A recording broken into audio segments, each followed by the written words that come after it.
Magandang araw mga kaibigan. Bigyan natin ngayon ng reaksyon itong article sa Bilyonaryo tungkol sa pahayag ni former Ilocos Sur Governor Chavit Singson sa pagsuporta niya sa mga Marcos noong presidential election noong 2022. Ito, title: PBBM got Alzheimer's. Alzheimer yung sakit ba? Kalimot. After I helped him in 2022 polls. Chavit. Former Ilocos Sur Governor Chavit Singson on Tuesday expressed disappointment over being forgotten. Kalimutan na. Walang utang na loob. By President Bongbong Marcos Jr. after helping him win the 2022 presidential elections. In an interview with the BNC at the Forefront program, Singson claimed that Marcos was actually supposed to run for vice president since then Davao City Mayor Sara Duterte was popular among the voters to succeed her father, then President Rodrigo Roa Duterte. Correct yan eh. Sa lahat ng mga surveys noon, nangunguna talaga si Sara. At kaming pamilya, nakahanda na kaming mubutar kay Sara. Marcos, wala. PBBM, walang kapag-asa noon. Okay. According to Singson, Marcos had sought his support for his second vice presidential run. So ang plano lang talaga ni BBM noong 2022 is magtakbo ulit na vice president, according to Singson. At that time, Singson was serving as the president of the League of Municipalities of the Philippines when he was the mayor of Narbacan, Ilocos Sur. Okay. The game plan, he added, was for Marcos to aim for the presidency, but to slide down to vice president if Sara decides to run. Yun ang game plan.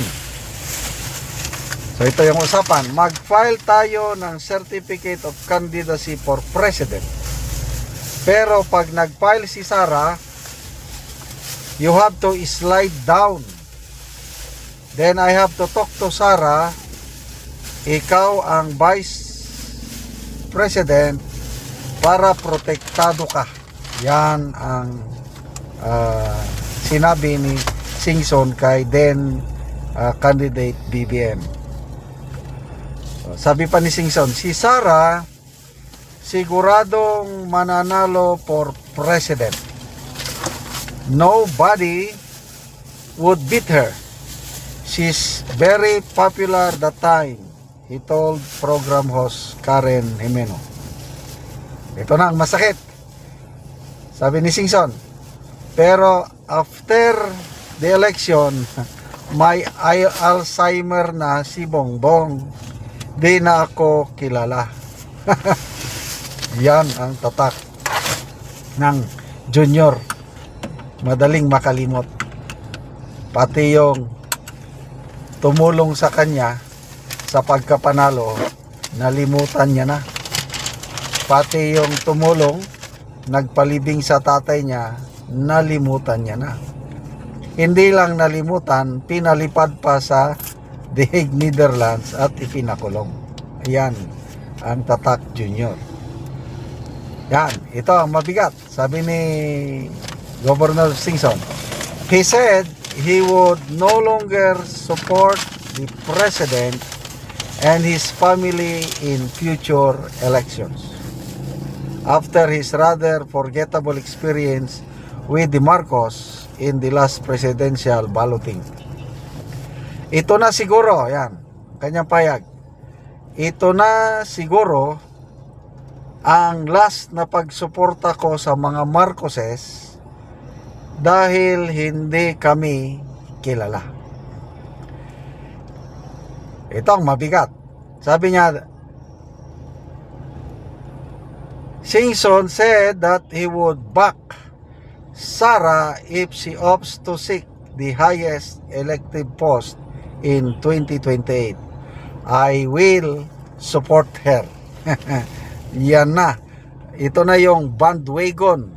O ito na yung sabi ni Ted Pailo na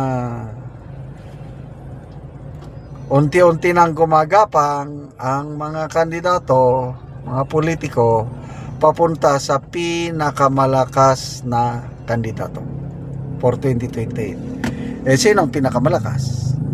Walang iba kundi si VP Sara.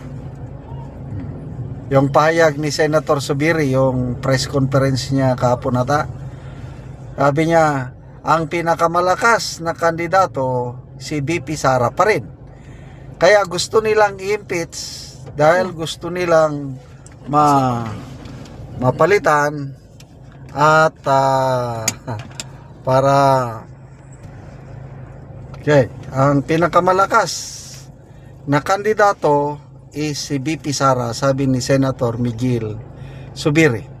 Kaya gusto nilang impeach para mapalitan nila sa pwesto at mawawala yung malakas na kalaban nila sa 2020. So, sa latest survey, 35% si VP Sara. Ang sumusunod sa kanya si ex-VP Leni na may 19%. Alanganin pa man, wala pang intensyon si VP Leni na tatakbo. Ang may intensyon si Risa Ontiveros, 3% lang. Si Romualdez, may intensyon 6% lang. So, sino ngayon ang tatalo kay VP Sara? Pangatlo, si Bongo, 11%. Wala namang planong magkandidatong presidente si Bongo. Si Rapi Tulfo na noon napakalakas, ngayon wala na. 9% na lang ang kanyang ratings. Kaya the man to beat o candidate to beat is VP Sara pa rin. So, kumanda na. Duterte come back. Ang mga nagpahirap sa mga Duterte, kumanda na sila. Okay, salamat mga kaibigan sa inyong pagsuporta sa ating channel. Nakakatulong kayo ng malaki sa tribong Talandig ng Bukidnon dahil ang income natin sa channel na ito is pangtulong sa Talandig.